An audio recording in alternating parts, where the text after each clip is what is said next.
Bismillahirrahmanirrahim. Assalamualaikum warahmatullahi wabarakatuh.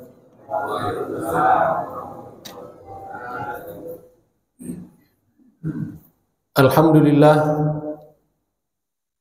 alhamdulillahi rabbil alamin. Wa bihi nasta'inu ala umuri dunya wa din. Allahumma salli wa sallim ala Sayyidina Muhammad al-Fatih lima ughliq al-khatim lima sabaq nasiril haqqi bil haqqi wal hadi ila siratikal mustaqim wa ala alihi wa sahbihi haqqa qadrihi wa biqadarihi al-azim. Subhanaka la ilma lana illa ma 'allamtana innaka antal alimul hakim. Allahumma 'allimna ma yanfa'una wanfa'na bima 'allamtana. Rabbana zidna ilman warzuqna fahma. Allahumma ij'alna sabura waj'alna syakura waj'alna fi a'yunina saghira wa fi a'yunin nasi kabira. Allahumma lakal hamdu wa ilaikal mushtaka wa antal musta'an wa la hawla wa la quwwata illa billahil aliyyil azim. Ma'asyiral muslimin wal muslimat rahimakumullah. Bapak-bapak, ibu-ibu, jamaah salat subuh, wabil khusus para asatidz, para orang tua, tokoh masyarakat, segenap pengurus Masjid Baitur Rahim, Baitur Rahman ya, Ar-Rahman Ar-Rahim. Saya sering bolak-balik Baitur Rahman ya, serta jamaah sekalian, saudara-saudaraku, bapak ibu sekalian, yang insya Allah mudah-mudahan kita semuanya senantiasa dimuliakan dan dirahmati Allah Subhanahu wa Ta'ala. Apa kabar semuanya nih? Alhamdulillah. Sehat ya? Kelihatannya sehat-sehat semua nih. Alhamdulillah. Kita senantiasa panjatkan puji dan syukur kepada Allah Subhanahu wa Ta'ala atas segala nikmat yang diberikan kepada kita sekalian. Kita doakan saudara-saudara kita yang mungkin diuji oleh Allah dengan sakit, semoga Allah angkat penyakitnya, diberikan kesehatan, dipulihkan kesehatannya. Bagi saudara-saudara kita yang tertimpa musibah apapun bentuknya, kita berdoa kepada Allah Subhanahu wa Ta'ala, mudah-mudahan Allah Subhanahu wa Ta'ala segera ringankan musibahnya dan digantikan dengan pahala yang berlipat ganda. Amin ya rabbal alamin.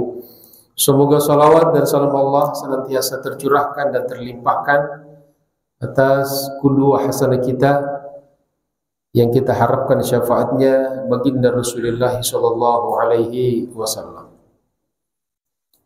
Ma'asyiral muslimin rahimakumullah, jamaah sekalian yang saya hormati, kita lanjutkan kajian kita, kajian bulanan kita masih dari pembahasan kitab Nasaihul Ibad karya Al-Imam An-Nawawi Al-Bantani, wafat 1316 Hijriah, yang kitab ini sebetulnya merupakan syarah atau penjelasan dari kitab Al-Munabbihat alal Isti'dadi li Yaumil Ma'ad karya Ibnu Hajar Al-Asqalani. Tapi di Indonesia lebih terkenal dengan kitab syarahnya daripada kitab aslinya. Di kesempatan ini jamaah sekalian, kita akan membahas satu maqalah dari bab As-Subai yang serba 7 atau bab 7.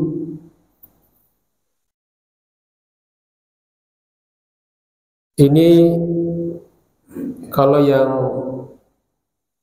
membawa terjemahannya di halaman 240 ya, atau 241. Kalau di kitab aslinya 110. Kelihatannya jamaah sekalian ini tidak bawa bukunya, berarti sudah hafal ya. Alhamdulillah. Seperti ceritanya Imam Syafi'i berangkat dari Makkah menuju Madinah, ingin belajar kitab Al-Muwatta karya Imam Malik. Jadi dia tahu bahwa di Madinah ada seorang alim namanya Malik bin Anas. Lalu Imam Syafi'i tertarik, pengen belajar dari beliau. Imam Syafi'i di Mekah, Imam Malik di Madinah. Lalu berjalanlah ke Madinah. Ketika itu belum ada pesawat terbang, belum ada bis, belum ada mobil. Perjalanan berhari-hari, lebih daripada 1 pekan. Dan selama di perjalanan, dia menghafal kitab Al-Muwatta. Dia cari kemana-mana, akhirnya bisa mendapatkan akses kepada kitab Al-Muwatta. Dan setiba di Madinah, kitab yang 2 jilid itu sudah ada semua di kepalanya, sudah dihafal. Lalu datanglah ke rumah Imam Malik. Assalamualaikum. Waalaikumsalam. Saya Syafi'i ya, dari Makkah, pengen belajar. Silahkan, katanya. Kamu sudah tahu apa ya kitab yang akan kita pelajari? Ya, sudah tahu, guru. Apa judulnya? Namanya Al-Muwatta. Ya, sudah tahu. Kata Imam Syafi'i, alhamdulillah saya sudah hafal. Dan seketika itu membuat gurunya takjub. Ya, jadi kelihatannya jamaah kita ini seperti Imam Syafi'i. Ya. Alhamdulillah. Itu hubungannya cerita itu dengan kita. Ya. Baik, kita mulai ya. Maqalah as-sabi'ah, yang ke-7. Qala al-muallif rahimahullah, an Jabir bin Abdullah al-Ansari radhiyallahu anhu, an Nabi sallallahu alaihi wasallam annahu qala, ma zala Jibrilu yusini bil jar hatta dhanantu annahu yaj'aluhu warithan, wa ma zala Jibril yusini bin nisa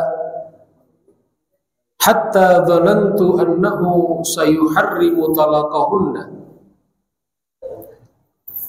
wa ma zala Jibril yusini bil mamlukina hatta dhanantu annahu yaj'alu lahum waqtan yu'taquna fihi,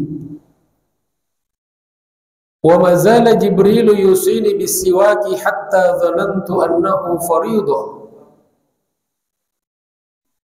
wa ma zala Jibril yusini bis salati fil jamaah hatta dhanantu annahu la yaqbalu Allah ta'ala salatan illa fil jamaah, wa ma zala Jibril yusini bi qiyamil lail hatta dhanantu annahu la nauma bil lail, wa ma zala Jibril yusini bi dzikrillah hatta dhanantu annahu la yanfa'u qaulun illa bihi. Selesai. Sudah paham semua kan? Katanya. Kita artiin ya, kita jelasin insyaallah. Mudah-mudahan jadi ilmu yang bermanfaat dan barokah. Amin ya rabbal alamin. An Jabir bin Abdullah. Jadi jemaah sekalian, kalau kita mau kasih judul, meskipun di sini gak ada judulnya ya, kita kasih saja judulnya, terserah nanti Bapak Ibu mau kasih judul masing-masing. Tapi dari saya 7 karena ini serba 7 ya, di bab serba 7 wasiat Jibril kepada Nabi Muhammad sallallahu alaihi wasallam. Yang tentunya juga wasiat kepada kita sekalian umatnya. Ada berapa wasiat? 7. Siapa yang memberikan wasiat? Kepada siapa wasiat itu? Nabi Muhammad dan untuk semua umat beliau. An Jabir bin Abdullah al-Ansari, dari Jabir bin Abdullah al-Ansari,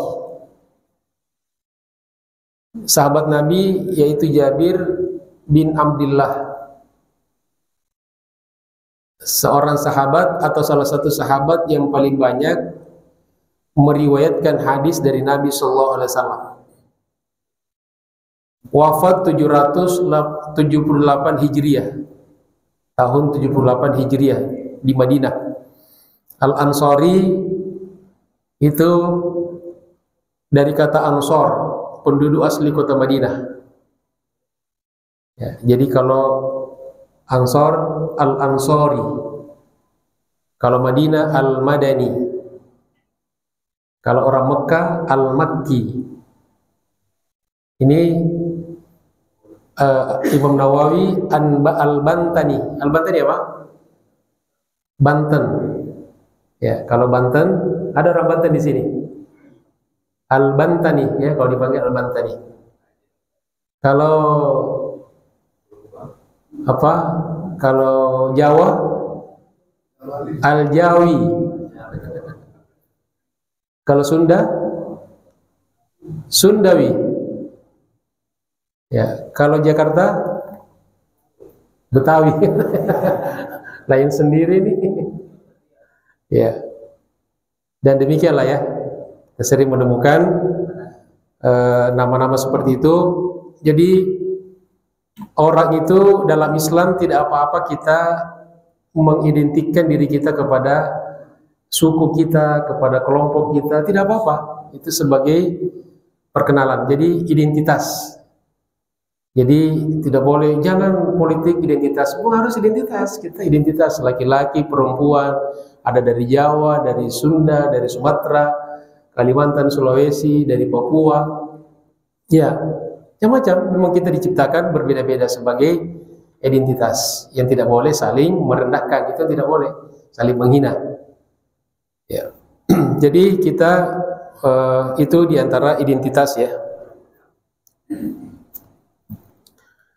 Anin Nabi sallallahu alaihi wasallam, dari Nabi sallallahu alaihi wasallam, qala, beliau berkata atau bersabda. Ini ada 7 hal. Mazala Jibrilu yusini bil jar. Jibril senantiasa berwasiat kepadaku. Tidak berhentinya, tidak berhenti, atau selalu berwasiat kepadaku, selalu diulang-ulang, diingatkan terus wasiat itu kepada Nabi tentang al-jar. Apa al-jar? Tetangga. Pentingnya kita berbuat baik kepada tetangga. Tidak boleh kita mengganggu tetangga, tidak boleh kita menyakiti tetangga, apapun bentuknya.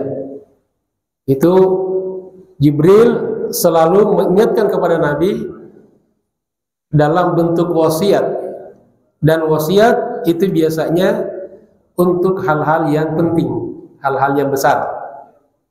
Jadi semua yang diingatkan Jibril kepada Nabi ini semuanya hal-hal besar dalam Islam, penting. Di pertama, Jibril, kata Nabi, senantiasa berwasiat kepadaku tentang pentingnya kita senantiasa berbuat baik kepada tetangga dan jangan mengganggu tetangga dalam apapun bentuknya. Hatta dhanantu, sampai aku menduga, aku mengira, annahu yaj'aluhu warithan, bahwa sesungguhnya dia, malaikat Jibril, akan menjadikan tetangga sebagai salah satu ahli waris. Jadi begitu seringnya Jibril mengingatkan Nabi tentang pentingnya berbuat baik kepada tetangga, sampai kata Nabi, saya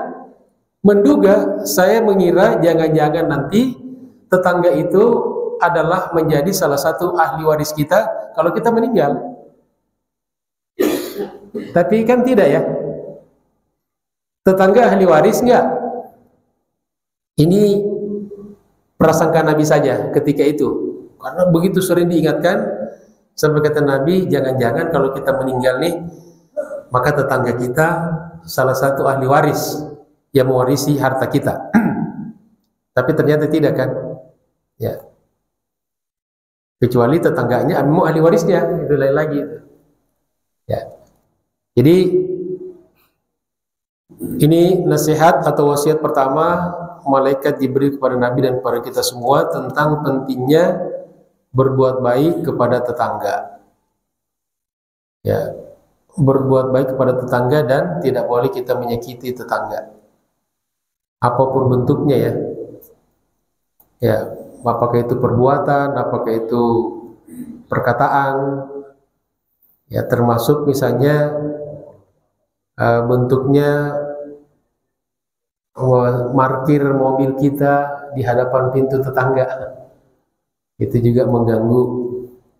Atau ada sebagian orang mentang-mentang jalan itu di depan rumahnya, memang dulunya tanahnya itu tanah dia, ya, sehingga dia semaunya saja mau bikin polisi tidur, mau bikin portal tanpa berkoordinasi dengan aparat, dengan RT RW. Nah, sehingga ada di satu komplek itu ada polisi tidur hampir setiap rumah bikin itu. Jadi kalau kita masuk, dada kita sakit, naik motor, mobil itu cepat rusak. Nah, ini mungkin tidak menyakiti tetangga kita secara langsung, tapi ini juga termasuk bagian daripada menyakiti. Termasuk contohnya misalnya melalui anak-anak. Ya, kita tahu tetangga kita punya anak kecil. Ya, punya anak kecil, dia orang tidak punya. Anak kecil dunianya main. Lalu ada orang nih belikan mainan yang mahal untuk anaknya. Lalu anaknya sengaja disuruh keluar rumah, depan rumah tuh main gitu kan. Anak tetangganya ngelihat nih, namanya anak kecil, nangis, pengen dibelikan, ngerengek sama ibunya sama bapaknya. Orang tuanya tidak punya uang. Itu kata ulama termasuk mengganggu tetangga. Termasuk kalau kita masak nih, ada wangi-wangi ya, wangi-wangi masakan, kalau wanginya ke tetangga kita, itu sudah mengganggu kalau kita nggak kasih. Makanya di hadis lain kata Nabi SAW, barang siapa yang memasak marak itu makanan-makanan yang berkuah, sop dan sebagainya, bakso gitu kan, maka perbanyaklah kuahnya dan bagi kepada tetangganya. Ya, perbanyaklah kuahnya dan kasih kepada tetangga. Tapi jangan kuahnya doang. Ini kok kuah melulu nih. Artinya perbanyak kuahnya dan perbanyak juga isinya, dagingnya. Harus proporsional. Masa bikin bakso 10 biji, kuahnya satu panci gede gitu. Tidak matching gitu. Lalu kuah dikasih pada tetangga. Ya, saya kira tetangga juga buang itu. Ini air limbah dari mana lagi nih gitu ya. Itu yang pertama jemaah sekalian ya. Nah, kemudian di sini ada penjelasan dari Munawi, jaruddar. Yang dimaksud di sini dalam hadis ini adalah tetangga kita, tetangga rumah. La darul masjidi awir ribati awil madrasah. Tidak termasuk tetangga masjid, tetangga tempat kerja dan tempat kita belajar, sekolah. Jadi lebih khusus pada tetangga rumah kita, karena disinilah kita sering beraktivitas. Tapi sekarang ya, orang-orang sekarang sudah kadang-kadang waktunya banyak di kantor kan. Jadi ini Kalaupun Imam Nawawi mengatakan ini hanya tetangga rumah, tapi kalau menurut saya ini juga bisa tetangga itu adalah orang yang selalu berada di sekitar kita. Apakah di tempat kita tinggal, di tempat kita kerja, atau dimanapun kita berinteraksi. Itu bisa dikategorikan sebagai tetangga. Tidak boleh kita ganggu, tidak boleh kita sakiti, dan kita berbuat baik kepada mereka. Dan yang paling minim adalah kita senantiasa mendoakan. Doa mereka tidak tahu, tapi kita secara diam-diam kita mendoakan ikhlas semata-mata karena Allah Subhanahu wa Ta'ala. Itu yang pertama jemaah sekalian ya. Kemudian yang kedua, wa mazala Jibril yusini bin nisa, dan malaikat Jibril senantiasa berwasiat kepadaku, senantiasa mengingatkan kepadaku tentang an-nisa, tentang perempuan. Di sini maksudnya al-ahlu, tentang istri, tentang pasangan hidup. Kalau istri, suami istri, istri suami gitu ya. Tapi di sini tentang istri, karena istri adalah perempuan. Kalau istri pasti perempuan ya. Ya. Dan malaikat Jibril senantiasa berwasiat dan mengingatkan kepadaku tentang pentingnya berbuat baik kepada istri, kepada perempuan. Hatta dhanantu annahu sayuharrimu talaqahunna, sampai saya sempat mengira bahwa akan diharamkan menceraikan istri atau perempuan. Begitu seringnya Nabi mengingatkan kepada Jibril, mengingatkan kepada Nabi tentang pentingnya berbuat baik kepada istri, kepada perempuan, sampai kata Nabi sempat saya mengira bahwa akan diharamkan, tidak boleh kita menceraikan yang namanya istri. Tapi kan tidak kan? Ya, dibolehkan kalau memang tidak ada lagi cara selain bercerai, maka bercerai adalah cara yang paling baik. Walaupun kata Nabi abgadul halal, ya, halal yang paling dibenci adalah bercerai. Tapi tetap halal, tapi tidak afdol. Tapi kalau memang tidak ada cara selain itu, maka dibolehkan. Itu yang kedua jemaah sekalian. Kemudian yang ketiga kata Nabi, wa mazala Jibril yusini bil mamlukin, dan malaikat Jibril senantiasa berwasiat kepadaku tentang al-mamlukin. Apa al-mamlukin? Budak-budak, ya, hamba sahaya. Dulu masih ada perbudakan ya, dikenal ada hamba sahaya, ada budak. Lalu kemudian Islam ya secara bertahap menghilangkan perbudakan. Jadi jangan dibalik. Ini kadang-kadang ada orang yang ngajinya setengah-setengah, malah dia bilang yang mengajarkan perbudakan itu Islam. Bukan. Justru sebelum Islam datang itu perbudakan luar biasa. Islam datang justru ingin memerdekakan manusia dari perbudakan ini. Jadi jangan salah paham. Ya. Jadi kata Nabi, malaikat Jibril senantiasa berwasiat kepadaku tentang pentingnya berbuat baik kepada budak pada konteks zaman itu ya. Pada waktu itu, kalau budak itu kan statusnya sama dengan harta, sama dengan materi, bisa diperjualbelikan, bisa ditukar guling. Ya, status budak kita memang sangat bertentangan dengan prinsip-prinsip Islam. Dalam Islam ini orang kan sama di mata Allah. Ya, ini orang seperti harta, seperti benda, bisa diperjualbelikan, bisa ditukar guling, bisa dipinjamkan. Kalau perempuan bisa digauli. Ya. Dan dalam Islam Kalau budak perempuan digauli oleh majikannya, oleh tuannya, kemudian hamil dan melahirkan, maka otomatis dia merdeka. Ya. Dan makanya dulu waktu zaman perbudakan, orang yang punya budak dia tidak mau sampai budaknya hamil. Karena kalau hamil merdeka dia kabur dia. Secara hitungan materi rugi. Ya. Jamaah sekalian dirahmati Allah Subhanahu wa taala. Jadi Nabi sering diingatkan oleh Jibril tentang pentingnya berbuat baik, ya, tetap diberikan hak-haknya sebagai manusia, hak makan, tidak boleh menyiksa secara fisik dan sebagainya, meskipun statusnya tetap tersiksa kan, budak itu.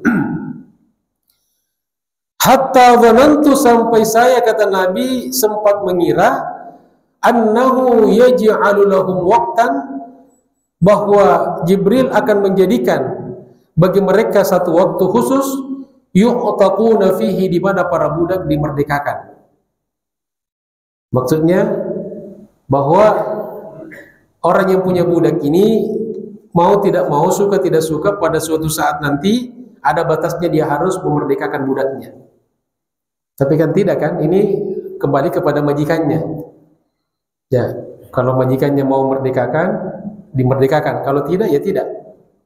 Ya, jadi Nabi sempat menduga bahwa apakah majikannya mau atau tuannya mau memerdekakan atau tidak, maka pasti dimerdekakan. Misalnya setelah setahun, setelah 2 tahun, 3 tahun. Nah, ini yang ketiga, pentingnya berbuat baik kepada budak. Dan tentu perbuatan baik yang terbaik terhadap budak adalah apa? Apa sikap terbaik seorang tuan kepada budaknya? Apa yang paling baik? Ya, dijual, dimerdekakan, itu dimerdekakan, lepas, dimerdekakan. Dan itu tuannya yang memerdekakan, bukan orang lain. Ada budak, saya sudah merdeka, siapa merdekakan? Teman saya. Ya nggak boleh, harus yang punya, pemiliknya yang memerdekakan. Ya, jadi seperti kita punya kendaraan, gitu kan, seperti punya benda. Jamaah sekalian. Lanjut jamaah sekalian. Yang keberapa sekarang? 5. 4 dulu baru 5 ya. Ya. Jangan lompat-lompat Pak ya. Berikutnya yang keempat. Wa mazala Jibrilu yusini bisiwak. Dan malaikat Jibril senantiasa mengingatkan kepadaku tentang pentingnya bersiwak, menggosok gigi. Gosok gigi. Ustaz, saya nggak punya gigi, ya gosok gusi lah gitu. Ya, atau gigi palsu gitu.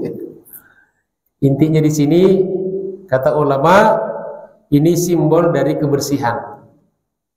Karena kenapa gigi? Karena ini kalau kita ketemu orang, yang pertama kali dilihat adalah giginya. Kecuali kalau mingkem terus gitu, nggak mau dia. Ya. Tapi kalau tidak kan pasti kelihatan giginya kan. Sehingga gigi ini harus selalu dibersihkan dengan siwak. Ya, siwak kalau zaman dulu itu dari apa namanya, ranting pohon atau akar pohon, namanya pohon arak. Itu hanya ada di Arab. Bapak Ibu yang pernah haji atau umroh, sampai sekarang masih ada di halaman Masjid Nabawi, dijual sama orang-orang Arab, orang-orang Badui, atau di toko-toko souvenir haji dan umroh. Ya, biasanya jual. Di kita juga sudah ada. Ya, sudah banyak dijual siwak. Tapi di sini kata ulama mencakup semua alat-alat untuk membersihkan gigi. Ya, dan ini kalau kita pakai siwak yang dari kayu arak ini, Masya Allah, salah satu fungsinya adalah menguatkan gigi kita, tidak cepat ompong. Saya dan teman-teman ketika sekolah di Madinah, kuliah di Madinah kurang lebih hampir 5 tahunan, atau kurang dari 5 tahun, itu membiasakan selalu bersiwak, dan kita rasakan manfaatnya itu. Salah satu manfaatnya jemaah sekalian, maaf, Ini kalau siwak ya, kan digosokkan di gigi ya. Ya. Begitu selesai langsung kita cium, nggak ada bau jigong. Ya. Jadi langsung di dalam siwak itu ada zat penghilang bau. Coba pakai tangan, nggak usah cium, pasti bau jigong. Ya kan? Tapi kalau siwak enggak. Masya Allah. Dan menguatkan gusi, menyehatkan mulut, termasuk juga menguatkan gigi kita tidak cepat lubang, tidak cepat ompong dan sebagainya.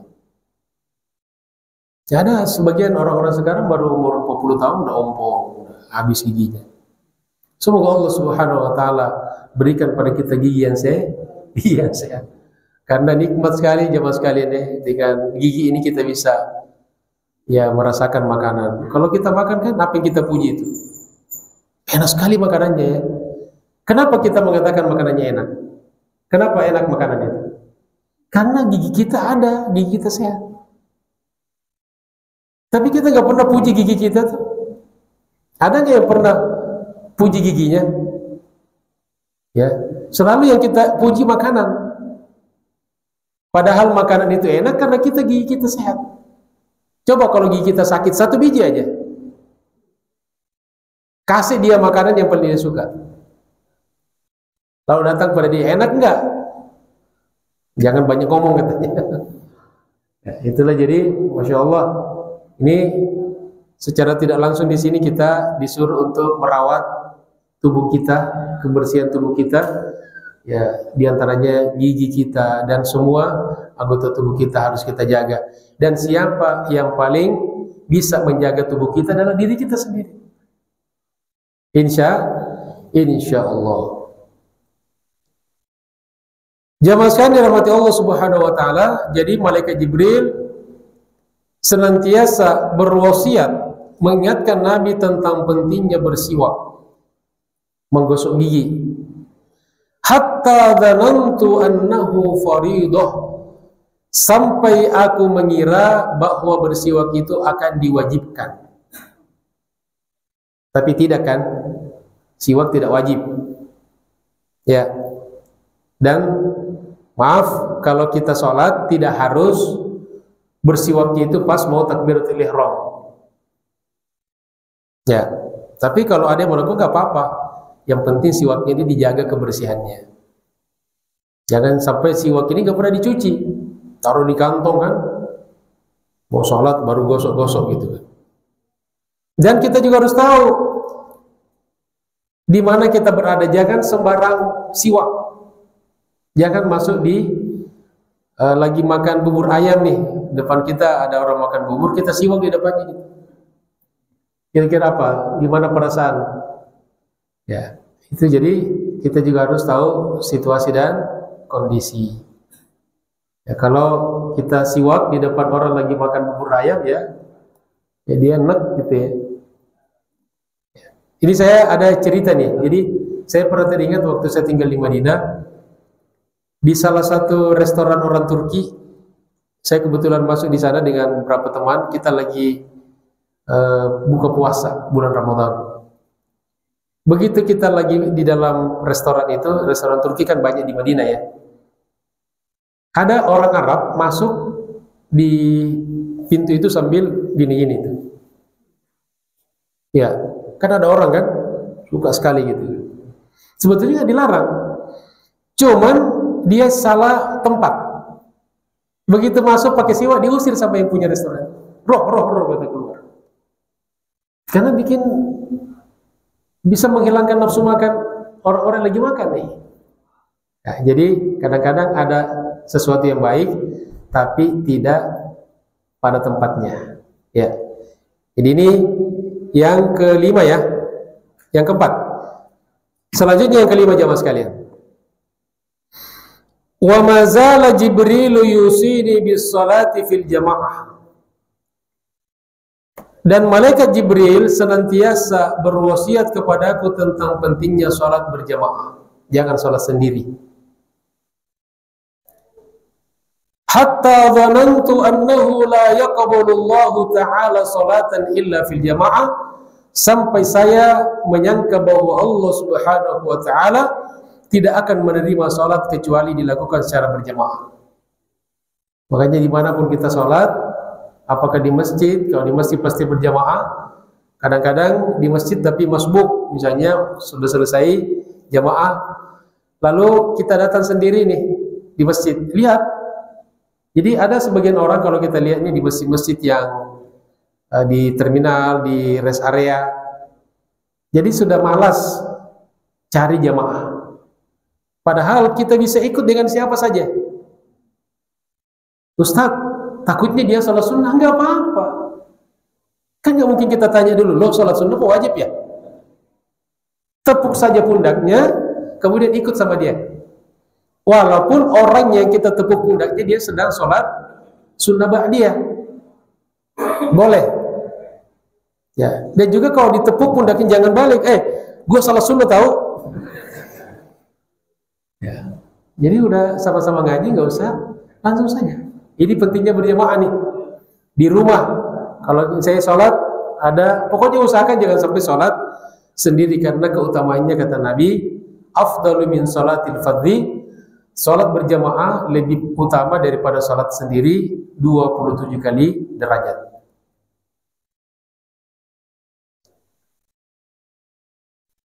Yang keenam jamaah sekalian, wa mazala Jibrilu yusini bi qiyamil lail. Dan malaikat Jibril senantiasa berwasiat kepadaku tentang pentingnya qiyamul lail, salat malam. Kalau salat malam secara umum namanya qiyamul lail. Kalau salat malam yang dilakukan setelah kita tidur namanya salat tahajud. Tahajud apa qiyamul lail? Kalau salat tahajud pasti qiyamul lail. Kalau qiyamul lail belum tentu tahajud. Hatta dhanantu annahu la nauma bil laili. Begitu seringnya malaikat Jibril mengingatkan kepadaku, kata Nabi, tentang pentingnya salat malam, sampai aku pernah menduga bahwa di malam hari kita akan dilarang tidur. Masya Allah. Tapi kan tidak ya, kayak dilarang tidur. Ya, kita banyakkan tidurnya apa salatnya? Pasti banyakkan tidurnya ya. Gak apa-apa. Ya, yang penting walaupun sesempatnya 2 rakaat, witir walaupun 1 rakaat, yang penting tidak ketinggalan. Insya Allah, semoga Allah Subhanahu wa taala mudahkan kita untuk senantiasa bangun qiyamul lail. Termasuk witir. Ya, jadi witir bisa ba'da isya atau bisa di akhir malam. Bisa menjadi penutup qiyamul lail kita atau witir sebelum tidur. Misalnya khawatir nih, jangan-jangan nanti karena kecapean gitu kan, maka witirnya sebelum tidur. Ini diantara 1 dari 3 wasiat atau nasihat Nabi kepada Abu Hurairah. 3 wasiatnya Nabi kepada Abu Hurairah. Dan untuk kita semuanya, pertama, sholat duha setiap hari. Yang kedua, sholat witir sebelum tidur. Yang ketiga adalah puasa 3 hari setiap bulan, tanggal 13, 14 dan 15 bulan Hijriah. Jamaah sekalian dirahmati Allah Subhanahu wa taala. Kemudian yang ketujuh, yang terakhir, wa mazala Jibrilu yusini bi dzikrillah. Dan malaikat Jibril senantiasa berwasiat kepadaku tentang pentingnya zikir kepada Allah. Zikrullah.